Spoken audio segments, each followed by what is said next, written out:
भारत आएगा मुंबई हमलावर का कसूरवार तहव्वुर राणा। आपको बता दें कि पीएम मोदी से मुलाकात के बाद ट्रंप ने बड़ा ऐलान कर दिया है। 2008 के मुंबई हमलों का मुलजिम है तहव्वुर।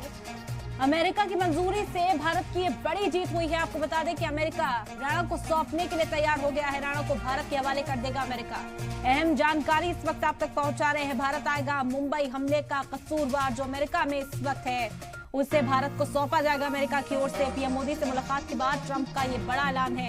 आपको बता दें कि कई मुद्दों पर बातचीत की गई थी। इसमें से एक अहम मुद्दा ये भी था 2008 में जो मुंबई हमले हुए थे उसमें अहम मुलजिम है तहव्वुर राणा जिसे अब अमेरिका भारत को सौंप देगा। अमेरिका की मंजूरी से भारत की ये बड़ी जीत हुई है। अमेरिका राणा को भारत के हवाले करेगा। ट्रंप ने ये बड़ा ऐलान किया है। आपको बता दें कि भारत काफी वक्त से इस बात की मांग करता रहा, इसको दोहराया गया और अब पीएम मोदी जब यूएस के दौरे पर पहुंचे, ट्रंप के साथ मुलाकात पीएम मोदी की हुई तो उसमें एक मौजू ये भी था जिस पर चर्चा की गई, जिसके बाद अब अमेरिका ने ऐलान किया है, सदर ने खुद ये ऐलान किया है कि भारत को सौंप दिया जाएगा।